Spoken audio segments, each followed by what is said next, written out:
ನಮಗೆ ಯಾರು ಕೂಡ ನಿರ್ದೇಶನ ಕೊಡೋರು ಯಾರೂ ಇಲ್ಲ. ಇವರಿಗೆ ಪಾಪ ನಿರ್ದೇಶನ ಕೊಡೋರು ಇದ್ದಾರೆ. ಅವ್ರ ನಿರ್ದೇಶನದಂತೆ ಕೆಲಸ ಮಾಡಬೇಕು, ಇವ್ರು ಆಕ್ಟ್ ಮಾಡಬೇಕು. ನಮಗೆ ನಾವೇ ನಿರ್ದೇಶಕರು, ನಾವೇ ಪ್ರೊಡ್ಯೂಸರು, ನಾವೇ ಆಕ್ಟರ್. ಅದು RSSದಿಂದ ಬರಬೇಕು ನಿರ್ದೇಶನ.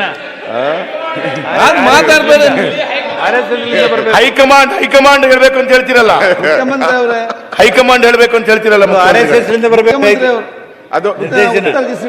ಮಾನ್ಯ ಅಧ್ಯಕ್ಷರೇ, ಈಗ ವಿಷಯಕ್ಕೆ ಬಂದ್ಬಿಡ್ತೀನಿ. ಎಲ್ಲ ನೀ ಸ್ಕ್ರೀನ್ ಪ್ಲೇ ಎಲ್ಲ ಹೇಳುವಂತದ್ದು ಉತ್ತರ ಕರ್ನಾಟಕದ ಬಗ್ಗೆ ಕ್ಲಾರಿಫಿಕೇಶನ್ ಕೇಳಿ, ಅಭಿವೃದ್ಧಿ ಬಗ್ಗೆ. ನಿಮ್ಗೆ ರಾಜ್ಯದ ಬಗ್ಗೆ ಯಾಕೆ ಕ್ಲಾರಿಫಿಕೇಶನ್?